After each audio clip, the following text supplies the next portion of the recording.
So the Nexus Night Packs for Spiritforged has been revealed, but yet no Flash?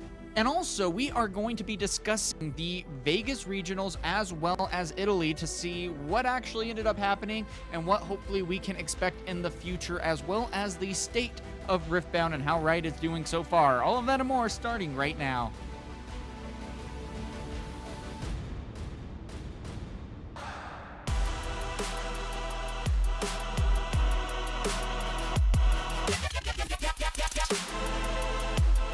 Now, first and foremost, the Nexus Night Packs are a pack that can be given away when you go ahead and participate in a Nexus Night, which is located at your local game store. If you do need to find those, you can go ahead and look up the Riftbound locator on Google to be able to find out where your local game stores are and when they are hosting their Nexus Nights. And this is a really cool thing because this is something that you can just go ahead and show up for. And even if you're not going to necessarily win, you still get at least like a participation pack, which is really interesting. And it's really cool because the first packs of Nexus Knight had some really cool stuff in them, including some alt art runes that, you know, sure, they aren't textured, but they still look pretty good. And some other cards that just have a really epic foiling on them. And I know a lot of people, you might have seen going around the circulations, that there was a lot of GG Teemos that were wanting to be pulled. That was the biggest chase card of that, which was really cool to be able to see. And that was something that was fun to be able to chase after. And I mean, gosh, they're selling for near $300 now. And so now that we go ahead and get into Spiritforged, it's kind of a cool idea too, because, well, here's a brand new set, and now we have brand new Nexus Night Packs. And that's really fun to be able to anticipate to see what is going to be included. And Riot specifically said, hey guys, we know that, you know, the Proving Grounds has been pretty difficult to go ahead and get your hands on. So what we are going to do is go ahead and put a lot of those exclusive cards that are in the Proving Grounds and include them in the Nexus Night Packs so that you guys are able to collect them easier. And a lot of people got really excited about that, and rightfully so. It's like, cool, we can just go ahead and participate and have a chance at pulling these. Not only that, if they are ended up being pulled, they can go onto the online market, and hopefully that can help draw the price down. But the biggest thing and the biggest chase card of that was going to be included was going to be Flash. And here is a picture, of course, of all of the cards. And yeah, you're not going to see Flash anywhere included in that. And that's something that's a little bit disheartening. I mean, yes, it's cool that we get Annie, signature spell, Yi, signature spell, all the main guys, their signature spells, and main unit and legend card in that case. Really cool to be able to see that. But the big chase card, the main card that everyone wants, the Flash, which is now going for between $30 and $40, is nowhere to be seen. Now, with that, of course, there is going to be a new Proving Grounds that is going to be released and reprinted in 2026, but yet we have no necessary timeline on that, which is a little bit difficult to be. Because, I mean, who wants to go ahead and even spend $60 on 2 common cards just because they are exclusive in a pack that was supposed to be a beginner learn to play, essentially, that is now impossible to get your hands on unless you want to pay near $200 to be able to get one. It sucks. Plain and simple, it just sucks. Now, that's going to be the hardest part about this. And it's like, if they, because I feel like, yes, people did want to go ahead and get the Annie Legend, get the Yi Legend, and things like that. That was the big 2 that we really wanted in these Nexus Night Packs, and I'm glad that we were able to at least get those. But I would say, even on top of that, is going to be that people were wishing, first and foremost, that Flash was going to be included. It's one of the most powerful cards in Annie and can do an absolute ton to try to protect your units and have them attack right back in. It's become a staple, and an unintentional staple at that. I mean, it is such a powerful card to be able to move both your units back to base. That's the hard part, though. It's like, sorry, you're just not going to get those. And I get why people are a little bit angry. I'm a little bit frustrated with that as well. And I even was able to go ahead and get my Proving Grounds from Riot in that case. But again, this is the hardest part, because we were hoping that, you know, Flash would be able to be included in this, and it looks like that's just not going to be the case. And so it's like, cool, well, Wave 2 is coming out, awesome. That's going to be able to help mitigate the market and give more inflow to product so people can buy stuff hopefully at a cheaper rate. But that doesn't include Flash. And so it's like, regardless, the biggest problem is if you do want to play Annie, well, if you want to run the full power Annie and try to compete even at your local game store level, not even including regionals, you're going to have to pay near $60 to $80 for the 2 common cards because they're just nowhere to be seen.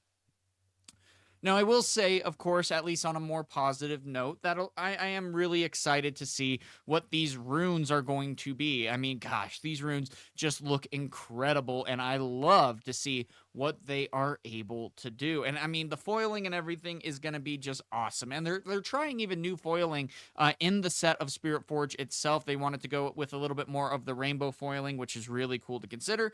And a lot of the other cards look rather good and enticing. And so I'm going to be curious to see how all of this goes, but it doesn't feel like necessarily that there are a whole ton of chase cards, at least like the GG Easy Teemo that we saw in set 1. And it's sad because I really feel like including Flash would have been the best move, but, you know, beggars can't be choosers in this case, and Riot has made up their mind on that and have decided this is what is going to be included in the Nexus Night Packs.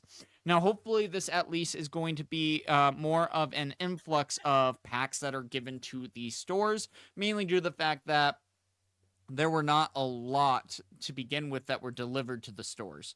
When we went to my locals, we ended up actually having, at the release event, which was really awesome, by the way, they were like, hey guys, we're just raffling off the tickets, so it's kind of of the Nexus Night Packs, because it's kind of a pick and choose.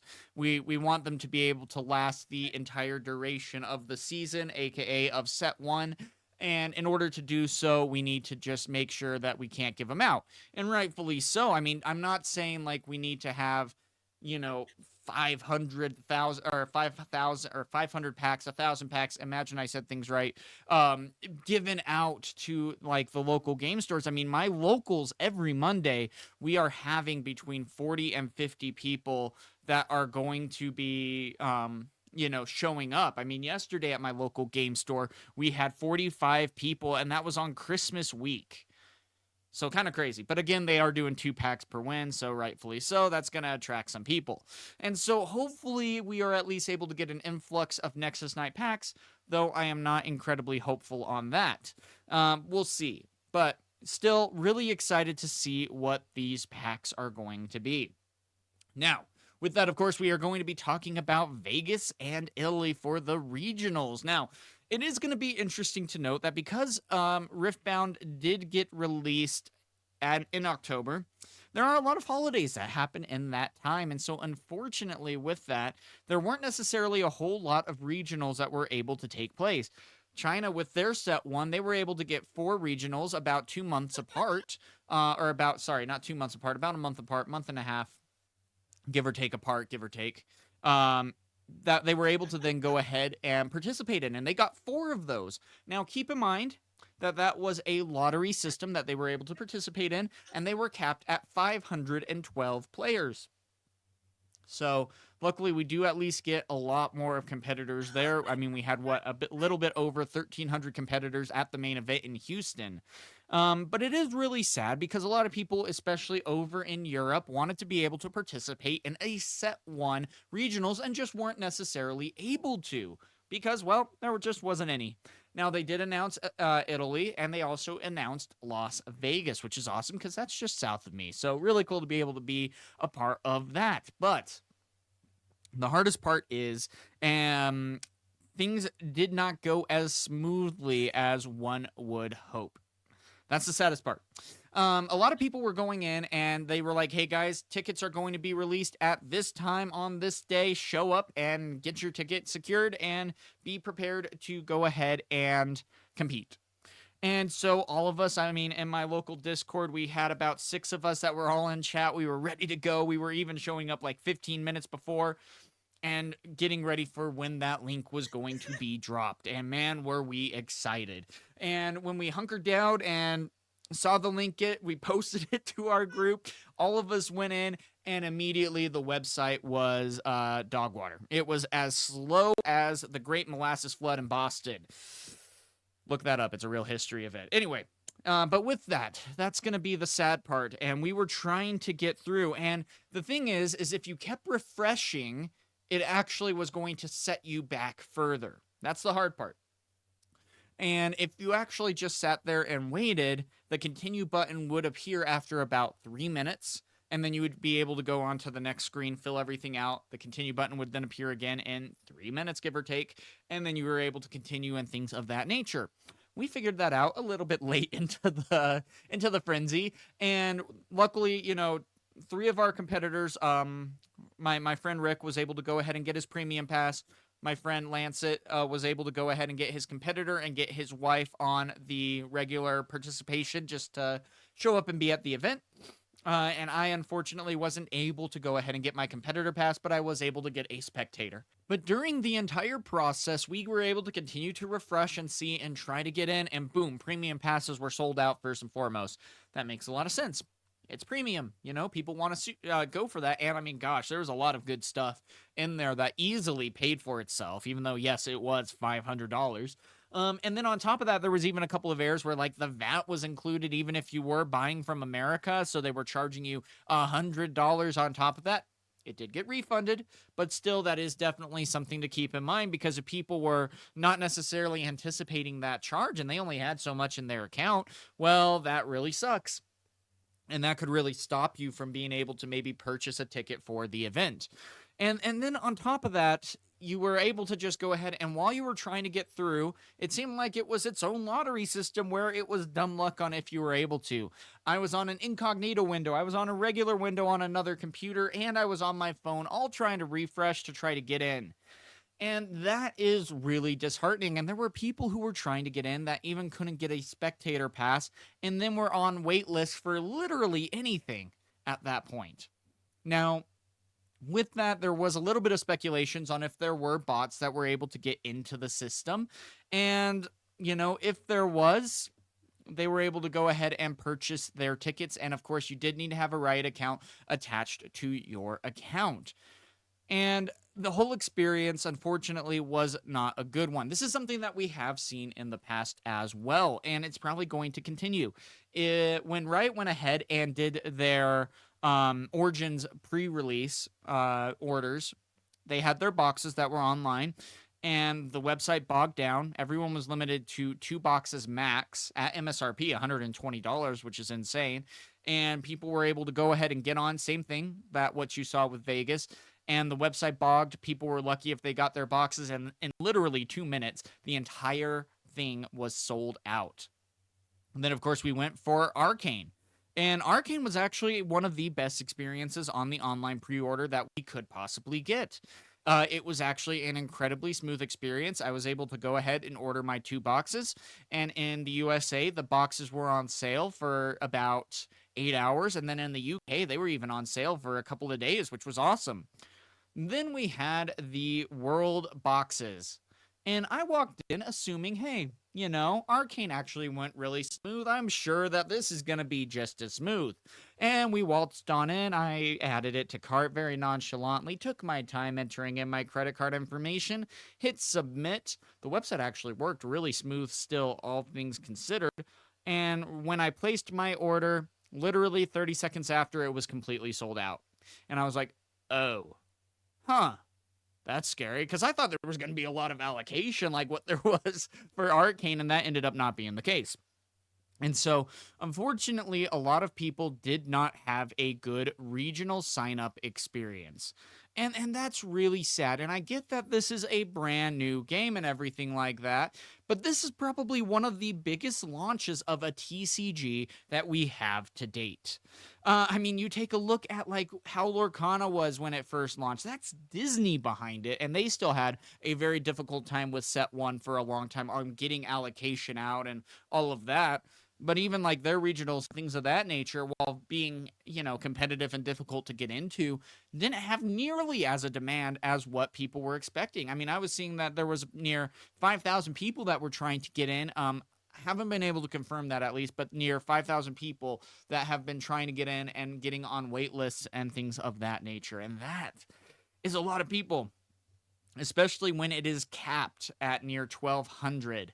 Now, of course, Riot did have their responses and things of that nature. And with that as well, there was an update on the Discord that was actually pretty helpful here, where Marshall from the Riftbound report was able to update saying that players can no longer change their names on purchase tickets. If you're going to one of the regional qualifiers, I would highly recommend you bring a form of identification to prove you are the person who bought the ticket. And that was one of the biggest scares, is that people were afraid that a bot was able to go ahead and get in and purchase all the tickets so that they could be sold at a premium. We were already seeing posts on Facebook, for example, on the Riftbound Facebook. For those of you who don't know, that is a place where you can buy and sell and all that jazz, which is really cool. And just get regular updates. And people were posting bot sales of saying, hey, the regular pass is going for $500. The premium pass is going for like $1,200. If you want to go, cool, kind of thing. And that was very disheartening. And while I don't personally think that there were a lot of bots that were able to go ahead and get in, I do think that there were still maybe a few. Again, we don't know the numbers yet. But luckily, Riot was able to go ahead and say, hey, guess what? Nope. Those who go ahead and did purchase with a bot, tough. And that's going to be really interesting to see as well, but there's a bigger issue potentially with that. I have a lot of friends that had their teammates where if someone was able to get in, they quickly added their like teammates or things of that nature and then checked out. Then also, like, their teammate, though, was able to get a ticket, so they were going to go ahead and transfer that ticket over to another person that could go instead of the person who was able to also pick up their product. And if you're not able to necessarily go ahead and do that, well, then you're also going to probably just try to get a refund at that point, and someone on the wait list is going to be bumped up. And that can be a little bit hard, too, because friends who are trying to help out friends might also be a little bit screwed over. Now, we haven't had necessarily any word on how that is going to be handled in this case, because, yes, if it is a bot account, that's a big deal. But if it is a friend trying to help out a friend, and you're just screwed over and you end up having to go ahead and do a refund, well, we'll see. Again, we're going to keep watching. We're going to keep looking for updates to see what is going to be updated with that. Still, though, Riot did respond pretty immediately and say, hey, guys, we are immediately, because the website was going so bad, we are going to go ahead and extend the event by 150 people. Now, compared to 5,000 that are trying to go for that, that is not going to be something that is easy to get into. If you're on the wait list, it feels like it can be a bit of a crapshoot on trying to actually get into the event. Now, luckily for me, I was able to go ahead and upgrade from my regular spectator pass to a regular competitor, so I am going to be in the main event, which is awesome. Happy to be there, already grinding as it is. But that's going to be the hardest part, unfortunately, is there are going to be some who really want to even just go to an event that aren't going to be able to. I was even talking to a couple of friends at my locals, and they're like, yeah, this is my first TCG. And they're like, I was a little bit bummed about Vegas and stuff, but, I just don't really think that I should go anyway. I'm just a casual player. And I'm like, dude, like, here's the thing, though. Regionals are just such a great experience. I mean, you love the game, right? And they're like, yeah.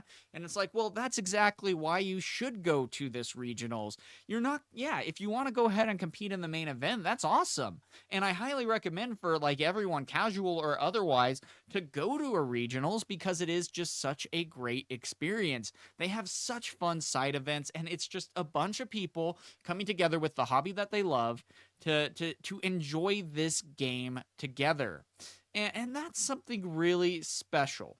And that's going to be the biggest thing. But if this keeps going like this and people aren't able to necessarily get in, well, what are we going to be able to do?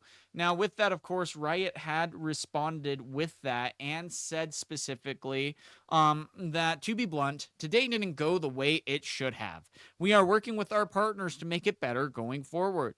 I wish we could get everyone in who wants to compete. The reality is, even if everything had gone perfectly, demand still would have far outpaced the supply by nearly 5 times. That's going to continue to be a challenge for future events. We are building something new for us with these events and trying to grow it responsibly. We've been pushing up event capacity, and we are going to keep doing that as long as we can still deliver a great competitor and attendee experience. We are working on dialing in everything from round times, judge training, and more to make sure that we can accommodate even bigger events. We also continue to add on non-competitor badges to bring in more of the community. We've got work to do. Lastly, we see the concerns about reselling. We don't have a handle on how big this problem is, but we do have measures in place to prevent reselling. If someone offers to sell you a tournament badge, please do not buy it. If your name doesn't match the name on your order, you'll be denied entry. We're looking hard at how to crack down on the event or on it even further, and how we can scale up access without compromising the event itself. This isn't solved yet, but the team is all in to get this right. And again, I definitely believe them on that. But also, the thing that worries me about this post in particular is going to be the fact that there are going to be people who don't see this. I mean, as of right now, we have seen 275k times. That's a lot. But there are still going to be those people who do want to compete, that are going to see the reseller and are going to try to purchase. And then they might show up to the event and just be screwed over, unfortunately. And I really hope that that's avoided here. But still, I do think that's going to be a problem, and that's going to be something that will happen to a couple of competitors. This seems to be the hard part with Riot, though, is that no matter how much they try to prepare for said events, we keep blowing them out of the water with demand. Don't blame them. I mean, this is such a popular game. But it's like, also, when is enough going to be enough? Where it's like, well, when are you going to finally actually catch up to where the demand is? I'm not saying necessarily for big events like regionals. It would be really nice if they were able to go ahead and do, a 2K event kind of thing, or however else they want to go ahead and make it to where more competitors are able to be there. But I mean, you got to think about all the staff that they got to have, the judges that they got to get going. Also, not to mention just the rounds, the amount of rounds that you have to play to even make the top cut. If there's 2,000 competitors, well, what are you going to be able to do to try to get into that, the top 128, top 64, or however much they decide to make that? And so I do believe that they are going to be doing this a lot better. But again, this is going to be going back to, if anything, I don't mind that the regionals are a little bit difficult in the beginning. That's fine. The biggest thing that I'm hoping for more is that the common player, the one that is taking this as a hobby, that plays maybe once a week, if they can then go in and find their product. That's going to be the biggest thing. And when is product going to meet demand? They're saying Wave 2 is coming, and my local game store did get a piece of Wave 2, and they got 300 packs. Cool. And this is only the beginning of Wave 2, at least, that we know of so far. But at the same time, it's like, well, 300 packs, and they did limit that to 3 packs per player. But I mean, in a day and a half, all of that sold out. And that's going to be people who are going to be keeping those packs. And so it's going to be interesting to see what's going to continue to happen and evolve here as Wave 2 continues to really hit, especially into January. Also, it's going to be interesting to see what the ramp up for Spiritforged is going to be, because we keep having allocation problems. We keep having website problems and things of that nature. This is a new trading card game. I'm just really hoping that Riot can go ahead and ramp up the allocation and the experience and make it a better experience for everyone sooner rather than later. More often than not, we do see around, especially with the new trading card games that are out, that it does take around set 4 for them to really figure out the actual demand and to ramp up properly so that they are able to meet said demand and keep product on the table for months to come, instead of instantly selling out every single time. And that's going to be tough. Now they are probably going to be printing Origins for a long time, probably even into rotation.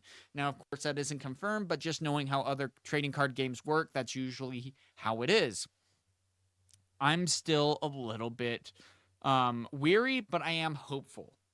I do want to see where this is going to go. I do have hope in Riot to be able to bring us a trading card game. I understand why people are so mad at Riot for how they are going, and they're like, I can't compete in this game. I want to build a Kai'Sa deck, but I don't want to spend $90 on a Kai'Sa. And it's like, I get that you guys are saying that my cries are being heard, but I'm not seeing any results. And it's like, well, unfortunately, the results are going to be taking a long time for said delivery. That sucks. And unfortunately, it does feel like that is going to be pushing some people away, at least in the short term.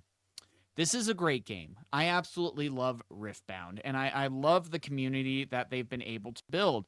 I've made some really great friends in my local community. I've made some really great friends in the online community. It's been an absolute blast, and the friends that I've made along the way, I definitely would not take for granted at all, and just absolutely love, that commodity that we've been able to see. And the nice part is we've at least been helping each other out. If anyone needs bulk, there are players who have a ton of bulk, and they will happily give it to you so that you are able to complete your deck. There are definitely the premiums if you do want to play the Kai'Sas or Annies or Master Yi's. Well, you are going to have to pay a lot to be able to do so. Likewise, if you do just want to play maybe those tier 2 decks, you can do so without being super expensive. And that's the thing, though. I'm hoping that this game as a whole is going to be able to bring it down, and allocation is going to be able to meet the demand. I do think, though, it is going to take some time. We just have to be a little bit patient and just come together as a community and try to help each other out. Even one of my friends, I'm like, dude, just so you know, I'm playing a different deck. I'm not playing my Annie, every week now. So if you do want to borrow a Kai'Sa, because he thought that he had a red Kai'Sa, and he's like, dude, I actually realize I don't. So he brought to his locals a blue Kai'Sa. And I'm like, dude, just let me know. I'm like, if you just let me know like you're gonna show up on Monday, you can borrow one of my Kai'Sas so that you don't just get steamrolled, because that Kai'Sa can make a big difference in the matchup. And so he's like, okay, cool, thanks. So there are ways to help out our community, and let's come together at this point and see what we can do to make this experience better until demand is able to be properly met. This is a very special time, and this is such a cool card game. And it's a hobby that is meant to be enjoyed. And so with that, guys, I'm really hopeful here. But I'm hoping that this is able to be resolved sooner rather than later. If anything, with Vegas, at least, before we end, the website just needs to be able to work faster. I really hope that they don't sell multiple regional events at the same exact time. That already probably bogged down the system. Even if they would have done like 5 hours apart or whatever, that probably would have still been a really different experience, and the website would have probably ran slightly smoother. Still, though, 5 times the demand. Or 5 times was the demand than what they had in the supply for the regionals. It's like, that is some crazy numbers. This is a big game, and this is going to easily probably start to become one of the biggest games, especially once the demand is met. Riot is going to keep doing what they're doing, and I think they do intentionally want to and sincerely bring the demand to be met. Time will tell, but I am very hopeful. This is a game I love, and I am here for a long time. I have made content every day. I am playing this game up the wazoo at this point and absolutely enjoying it. And I'm hopeful and wishing that you guys are able to do so as well. But that's going to be it for this video. Go ahead and let me know down below on what your thoughts were with how Vegas went, on what your thoughts are with the Nexus Night promos, and all of that and more. But until next time, guys, have a good one.